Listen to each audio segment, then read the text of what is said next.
Maraming salamat po sa patuloy na pagsama sa akin and welcome back po sa aking channel. And pag-usapan po natin itong susunod natin na issue mga kaibigan. Wala nang maibato pa. 'Di ba? Well, totoo, 'di ba? Wala na silang maibato pa. Kaya PBBM bangag issue pa rin, no? And FLM. Alam niyo mga kaibigan, hindi ko masyadong itong si FLM pero meron akong nakita kasi na na video ni FLM na sabi ko ay gagamitin natin ngayon, no, mamaya mga kaibigan. Ano yung mensahe ni FLM, 'di ba? Ngayon puntahan muna natin ito mga kaibigan, no. Ano ba yung ano ba itong mga sinasabi nila na na talaga naman balik na naman sila sa bangag issue, no mga kaibigan? Ah, eto. Unahin natin ay etong si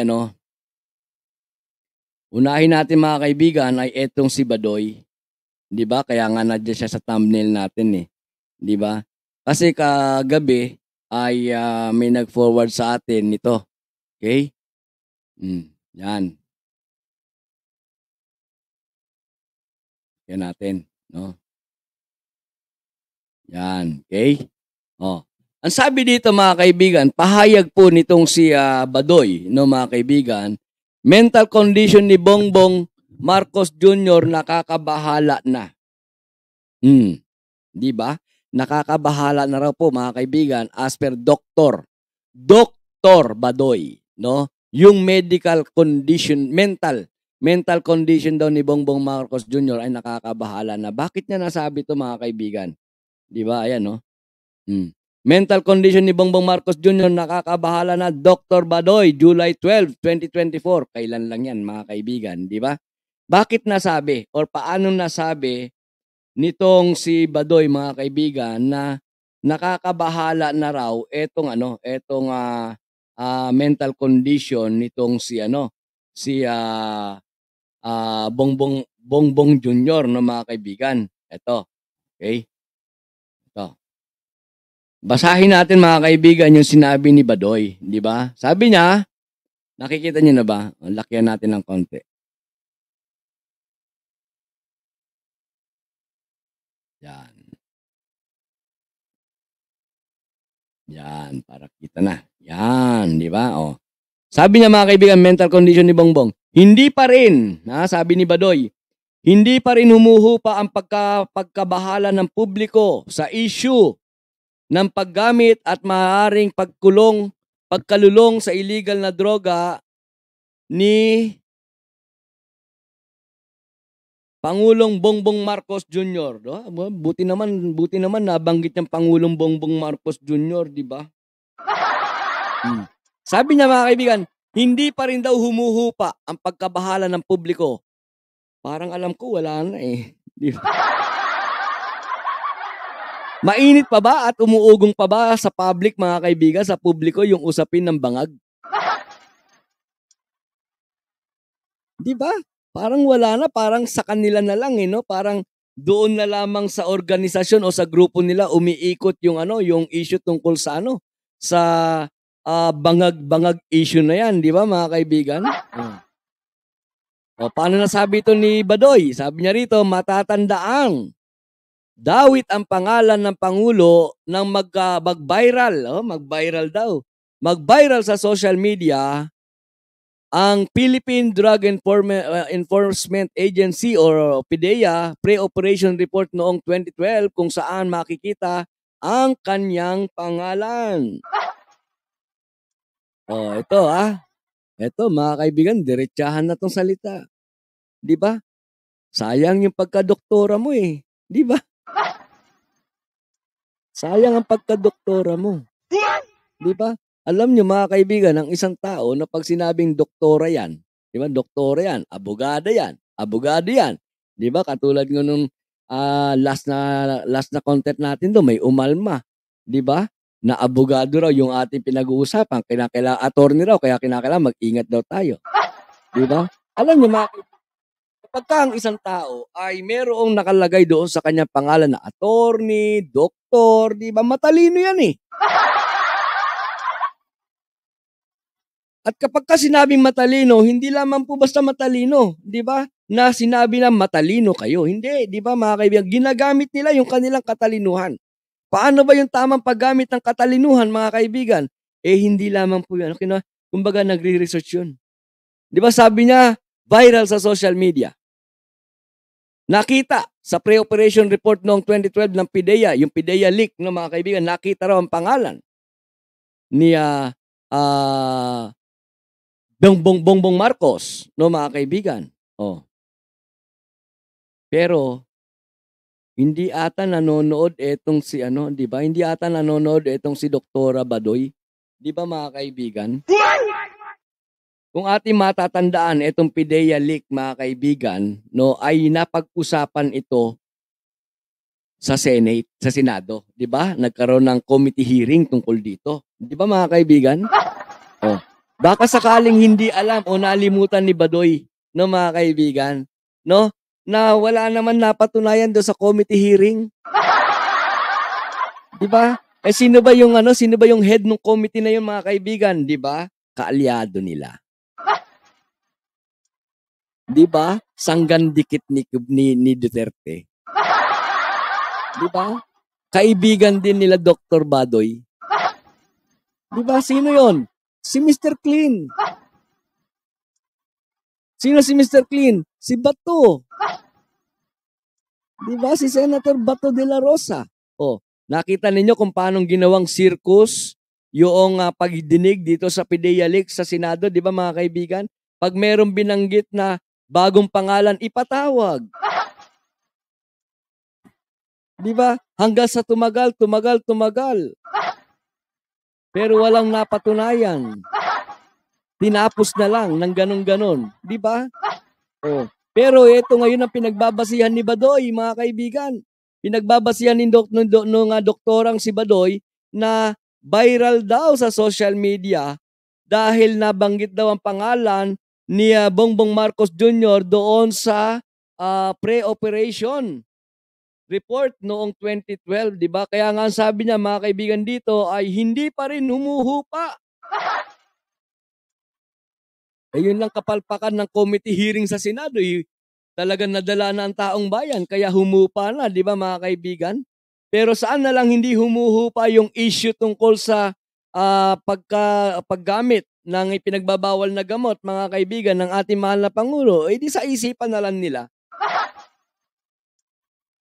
Bakit hindi humuhupa sa isipan nila, mga kaibigan? Yung issue tungkol sa bangag-bangag issue na yan, di ba? Kasi nga meron silang gusto. Ano gusto nila? Nagmamadali sila. Atat na sila.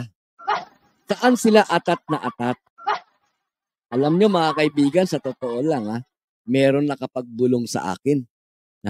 May nakapagbulong sa akin na sa July 20, no? Sa July 20, mga kaibigan, ay di umano ay magsasagawa ng sariling SONA etong si BP Sara doon sa Luneta, mga kaibigan. Di ba? Magsasagawa ng sariling SONA etong si BP Sara sa Luneta na ito yung niluluto. Tandaan nyo ito, mga kaibigan, Ito naman ay galing lamang sa aking bubuit. Narinig ko lang, no, mga kaibigan. Etong July 20 na SONA daw ni BP Sara doon sa Luneta, mga kaibigan, ito ngayon yung niluluto nila Eric Celis. Ito yung niluluto ngayon nila Badoy, na mga kaibigan. At nitong certain na yung na dito sa ating sa ating thumbnail din, no, mga kaibigan. Ito, buti mas maganda panoorin na natin, di ba? Mas maganda panoorin natin, no, mga kaibigan, yung sinasabi ko, ha? Ito. Sino ba to? Si Sandra. Eto, mga kaibigan, panoorin natin, ha? Kasi dito nang galing yung pero eto, mga kaibigan, dito sa video na ito, etong unang bahagi ng video na ito na nakuha ko, mga kaibigan, wala dito yung yung July 20, pero as per do sa aking bubuit, mga kaibigan, bahagi ng meeting na ito. Di ba, bahagi ng meeting na ito, na itong meeting daw na ito na kung saan nagsalita itong si Sandra, mga kaibigan, at saka nandiyan din si Eric Celis, no? Ito raw ay binubuo ng mga religious leader. 'Di ba? Pagkatapos ito raw ay paghahanda po para sa July 20. Hindi pa ano 'yun, hindi po confirm 'yun. So, kumbaga ika nga mga kaibigan ay, naibulong lang sa atin ng ano, naibulong lang sa atin na tawag dito, na sa July 20 nga ay naghahanda sila 'no, nagluluto sila, 'di ba, ng, SONA ni VP Sara doon sa Luneta, 'di ba? Okey, tuloy natin 'to mga kaibigan ano. Ano ba yung mga binanggit dito ni Sandra? Mga kaibigan, tuloy natin. I'm asking you, General Brown, and our PND Secretary. Inutang Oy, shoutout sa mga ano, shoutout sa mga kaibigan natin diyan na ano, yung nagsasabi bangag bayaran, 'di ba? Yung mayroon pang ano, meron pa akong nakita diyan deep sleep, 'di ba? Shoutout sa inyo. Steady lang kayo diyan. Ngayon pagka hindi kayo talaga makapag-ano, hindi talaga kayo, kumbaga ay, hindi kayo masiyahan ng, hangga't sa 'yan lang yung bangag bayaran, 'di ba? Deep sleep. Meron po nakapin na link diyaan 'no ng aking StreamYard, puwede po kayong umakyat. Puwede po kayong umakyat ano? ang 5 general ng Philippine Navy headed by Vice Admiral Carlos and 1 full colonel. Where are they now? Meron siyang hinahanap mga kaibigan na 5 general daw. 5 general daw ng Philippine Navy, no? Where are they now? 'Di ba? Parang sinabi niyang nawawala daw yung 5 general ng Philippine Navy. Ako wala akong balita dito mga kaibigan, no? Wala akong alam. I don't have any knowledge with doon sa sinasabi ni Sandra na meron 5 Philippine Navy generals na hinahanap, no? Kaya sabi niya, where are they now? 'Di ba? Pero hindi yan ang ano, hindi yan ang pupuntusan natin, okay? I know where they are, but I will not say. Diyan ka naman magaling 'di ba? I know where they are but I will not say it. 'Di ba parang si Kibuloy lang, ay parang si Duterte lang 'di ba? Alam ko kung nasaan si Kibuloy, pero kung sasabihin ko, secret. 'Di ba? Pare-parehas sila mga kaibigan. Tuloy natin. It's you, Chief of Staff Browner and DND Secretary Gibok Chodoro to tell Maritel Pizarro. the Filipinos where are these 6 good military officers. At ito naman, yung isang sip-sip niyong si Daniela, trying to hinaras ng Chinese Coast Guard.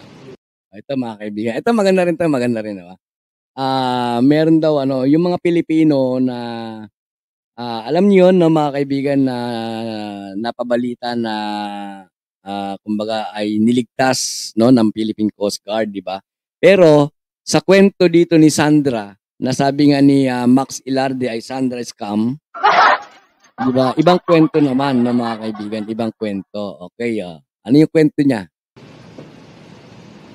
Ngayon yung boss mo, the guy on your top, had said na wala namang harassment. And there was a video that was released a month ago showing that it was the Chinese Coast Guard who rescued. Di ba?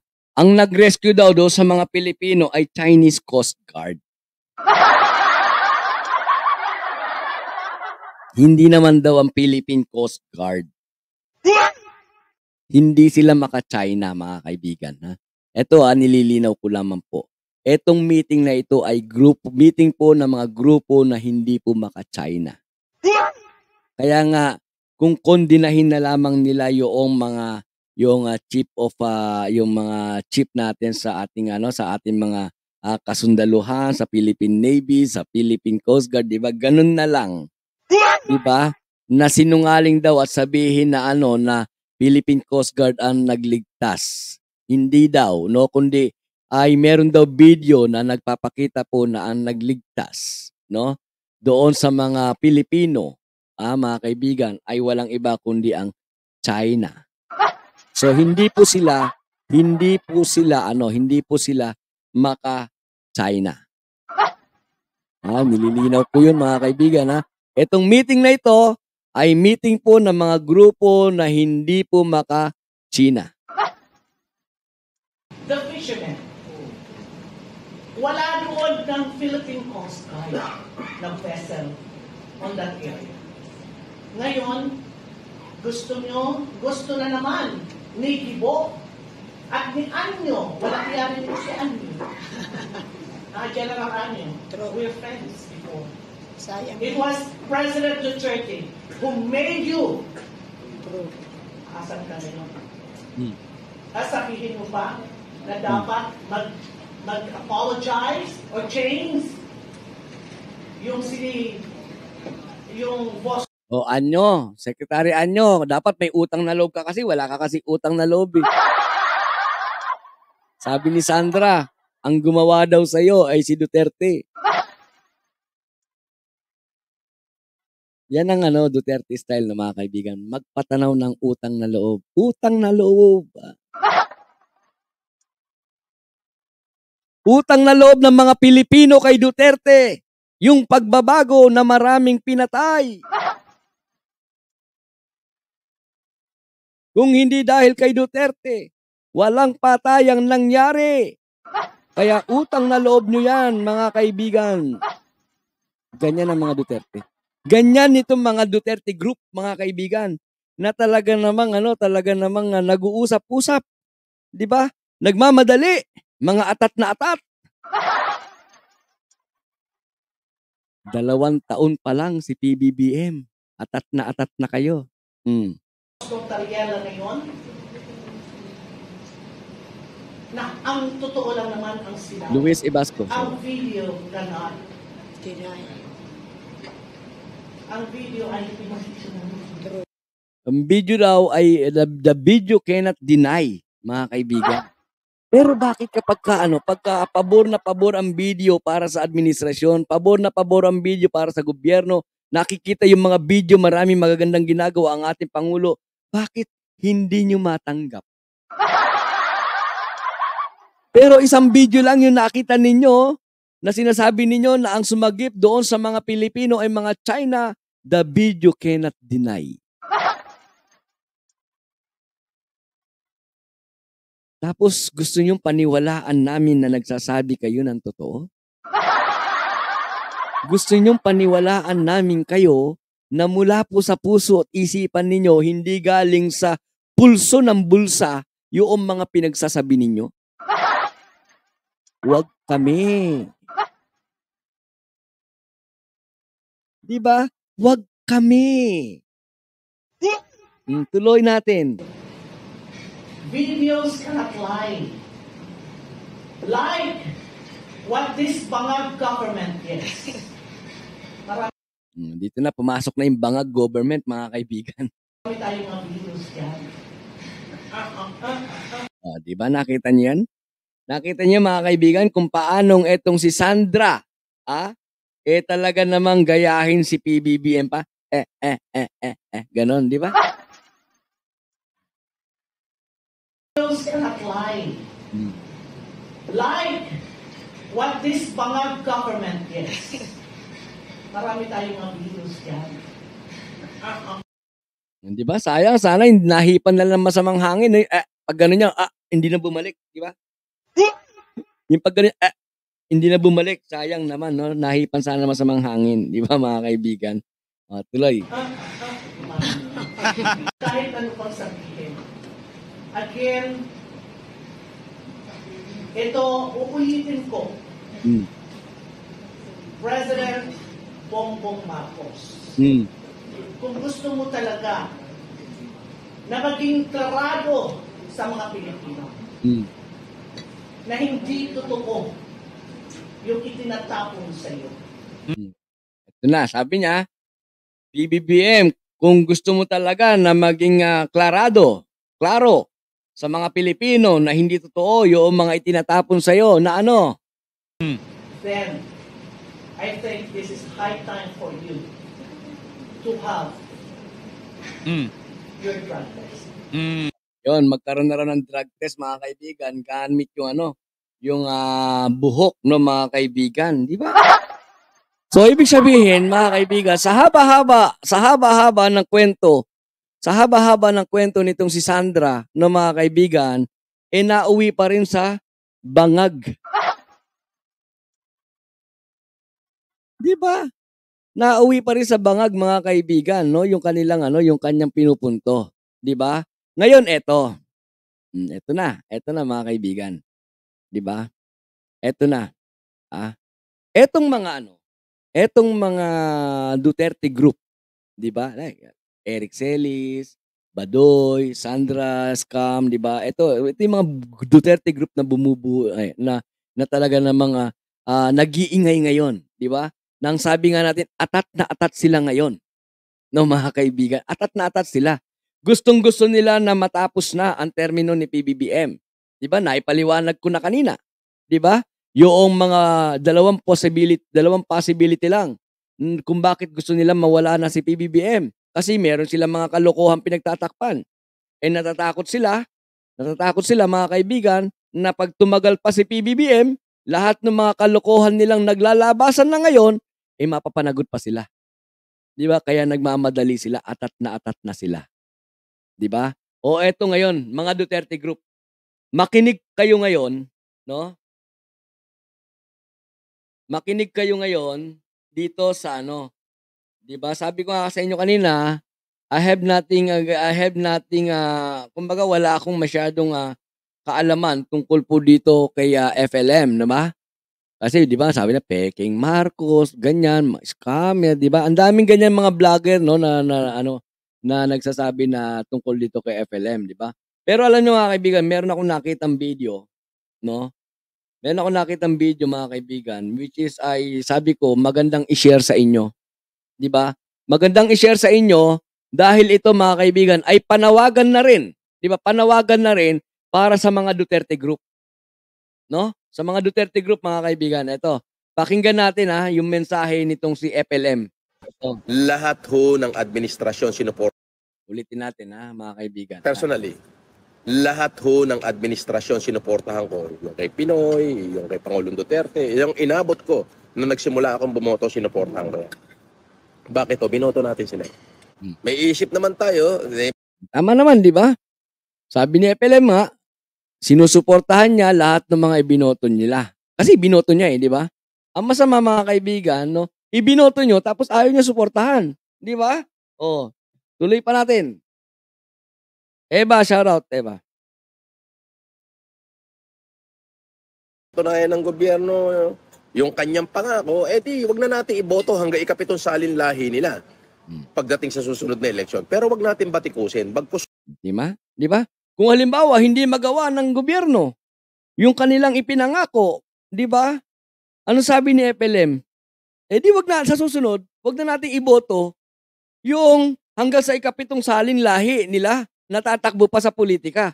Di ba? Wag iboto. Pero ang sabi ni FLM, pero wag nating batikusin. Bakit daw, mga kaibigan? Suportahan natin nang ma-achieve ng gobyerno yung kanyang pinapangako para sa atin. Tama. Which is tama, di ba, mga kaibigan? Which is tama. Sa akin dito, mga kaibigan, dahil sa marami rin ako nakikita na negative write-ups about FLM, di ba? Pero andito tinitingnan ko, mga kaibigan, hindi yung nagsasalita, kundi yung mensahe. Di ba? Huwag natin batikusin, kundi suportahan natin yung gobyerno na nangako para sa ganon ay ma-achieve niya yung ipinangako niya sa taong bayan. Di ba, mga kaibigan? Suporta. Yun din yung pinapanawagan natin lagi Di ba? Suportahan natin ang gobyerno. Dahil sa, lalong-lalo na, yung mga Duterte group, di ba? Ang dami-dami yung hinahanap. Kahit yung mga pangako na hindi naman ipinangako, kundi vision lang. Vision. Yung nakikita ni PBBM sa hinaharap. Di ba? Hinahanap nyo na kagad bilang pangako. O ano sabi ni FLM? Mga kaibigan, di ba? Huwag ninyong batikusin. Suportahan natin. Di ba? Hanggang sa ma-achieve niya yung mga ipinangako. Dahil kapag na-achieve niya Yung mga ipinangako, sino makikinabang? Taong bayan. Di ba? Oh, taong bayan ang makikinabang. Anong ginagawa ng iba? Atat na kagad. Di ba? Atat na kagad. Oh, Patrick Lopez, shout out. Patrick Lopez and June Madriaga, shout out. Okay. June Madriaga, shout out. Okay? Tuloy natin. Ilang taon? 2 taon pa lang naman mahigit eh. 20. Actually, di ba? 2 taon pa lang mahigit, mga kaibigan. 2 taon at wala pa atang 1 buwan. Di ba? 2 taon pa lang mahigit. Let's make it exactly. June 30, di ba? June 30, 2 taon. 2 taon, 14, anong petsa na ba ngayon? 2 taon, 14 na araw pa lang, mga kaibigan. 22, 23, 24. 2 taon pa lang eh. Masyado pang bata ang gobyerno. Di ba? Masyado pang bata ang gobyerno. As per FLM, 2 taon pa lang, mga kaibigan. Hindi pa nangangalahati. Wag tayong doon sa instant yaman. Maraming nabubudol sa instant. Di ba? Yun kasi ang gusto nila eh. Yun ang hinahanap nila, yung instant eh. Ipinangako mo noong panahon ng kampanyahan, gusto kagad, makita kagad.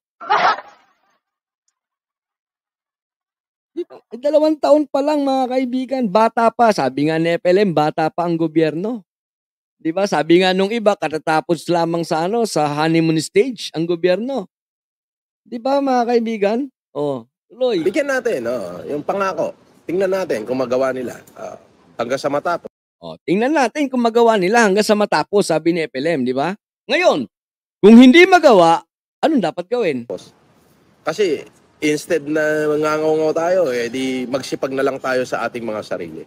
Tama. Kasi the moment na, alam mo yan, ang gobyerno ay kinakatigan ng Diyos yan eh. Bakit? Diyos ang pumipili ng magiging leader, hindi lang tao. Lahat ng mga botante, anointed ni God yan. Si God ang nagli-lead the way. Ito iboto mo. Bakit ko nasabi yan? May pagkakataon kasing boboto ka na, biglang magkakaroon ng change of heart. Ang sabihin ng divine intervention yon.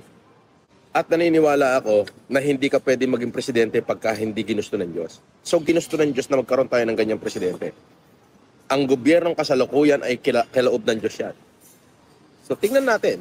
Ngayon, kung wala silang magagawa sa kanilang termino, tandaan nyo, ako na magsasabi, wala na tayong iboboto hanggang sa 200 salinlahi nila.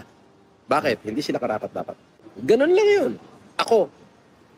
Kaya ako binoto si Sinday Sara dahil may ginawa ang kanyang ama. So pinagpatuloy natin. Ngayon, kung merong magagawa itong ating administrasyon na sa tingin natin ay makakabuti, then nasa inyo kung gusto nyo pang bumoto uli sa isa pang Marcos. Ganun lang kasimple. Pero kasi kapag inamili tayo ng presidente, bago ikauupo lang ibabatikusin natin, gusto natin mag-magic, hindi ho presidente ang kailangan natin iboto. Ang kailangan natin dito sa Pilipinas, magikero. Yan ang hinahanap nila, mga kaibigan, di ba? Yan ang hinahanap ng mga Duterte group, no? Hindi presidente, kundi magikero. Kailangan natin dito si David Copperfield o kaya si David Blaine na instant nagmamagic. Tandaan niyo po, ang presidente hindi po magikero yan. We have to support the president for him to become brilliant in economic, to become brilliant in political, and to become brilliant in military figure. Kailangan ng presidente natin is parang Superman. Matigas na puso para sa mga kaaway and yet mapagmahal para sa kanyang nasasakupan. Kamay na bakal para sa mga swail. Kamay na bakal para depensahan ang ating bansa and yet kamay na mapagbigay para sa kanyang mamamayan. Iyan ang kailangan natin leader. Ngayon, kabago-bago ng leader natin, di hayaan nating makita sa kanya. Nagusto ko nga yung sinabi niya na kapag may Pilipinong namatay o pinatay, act of war yan. Ibig sabihin nun, hindi siya nagpapasindak. Ngayon, wag na kayong matakot dyan sa China. China na yan na magpapalipad ng nuclear. Hindi ho totoo yan. Di ba? Oh. Napakinggan nyo ba yun? Mga Duterte Group, yung sinabi nitong si FLM, mga kaibigan. Di ba? Tama nga ba ako, mga kaibigan? Baka FLM ako ng FLM dito, tapos hindi naman pala FLM. Di ba? O, yung sinabi ni Mangusin, no? Yun ang alam ko, yun din ang isa pang tawag dito, di ba? Mangusin, no? Mga kaibigan, di ba? O, yung sinabi niya, napakinggan nyo ba, mga Duterte Group? Di ba? Ayo, mula simula, di ba? Meron tayong presidente, meron tumatakbo bilang pangulo na may kargada, nagko-cocaine, sabi ni Duterte. Anong ginawa ninyo na mga sumusuporta kay Duterte? Di ba? Talaga naman pinausok ninyo ng gusto, pinalaki nyo ng gusto. Meron tayong presidenteng adik, may presidente tayong bangag. Oh, ginamit pa yung PDEA leak na wala namang napatunayan. Di ba? Pagkatapos yung bida sa PDEA leak, asan na ngayon? Nagbablog na rin. Di ba? Nagbablog na rin yung bida doon sa PDEA leak, mga kaibigan. Oh. Di ba? Sabi ni FLM o ni Mangusin, mga kaibigan, Norman Mangusin, di ba? Ang sabi niya, mga kaibigan, di ba? Bata pa, 2 taon pa lang. Bakit hindi natin suportahan? Yun ang sana hinahanap natin sa mga Duterte Group, di ba, mga kaibigan? Yung suporta. Hindi eh. First day pa lang. Batikos na. Di ba? Hanggang sa naglabasan na yung mga tunay na kulay. Sinira na ang unit team. Sila mismo sumira ng unit team. Di ba? Pagkatapos, ayaw manahimik kung ano-anong ginagawa. Di ba? Pagkatapos ngayon, kung ibinabalik sa kanila yung kanilang mga ginagawa against the government, sasabihin nila masama ang gobyerno. Sasabihin nila sinisikil sila ng gobyerno. Sila naman itong mali. Di ba, Arnedo Olaez? Shout out, Arnedo Olaez. Tagal din ha. Na-miss mo na rin ako ha. Okay. Di ba, mga kaibigan? So, yun lang ang ating yun lang yung ating punto rito, mga kaibigan. Di ba? Instead na gamitin ninyo paulit-ulit, di ba, Doktora Badoy and Sandra Scam, di ba? Imbis na gamitin nyo na paulit-ulit yung issue tungkol doon sa bangag, di ba? Kayo na lang ang nagmumukhang tanga eh. Nakarating na sa Senado, hindi napatunayan. Ilang session ang ginawa nitong si Senator Bato. Di ba? Wala rin napatunayan, wala rin nailabas. Ilan yung mga personalidad na pinatawag? Lumabas, nabanggit doon sa sinasabi sa CCTV, ipinatawag.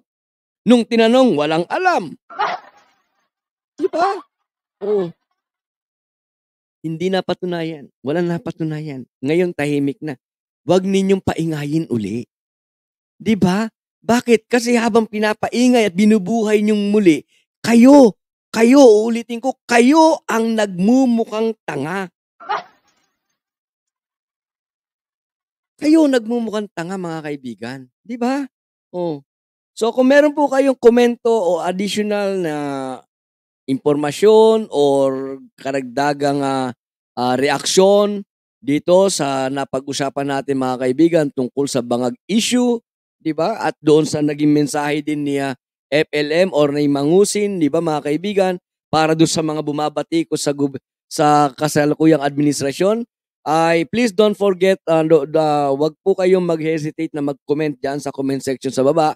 Lalong-lalo na yung ating mga team replayer, binabasa po natin yan, mga kaibigan. And please, don't forget to like and share din po yung ating mga video, mga kaibigan, para mas marami pa yung mahatdan ng mga impormasyon na pinag-uusapan natin dito sa ating channel. Okay? So,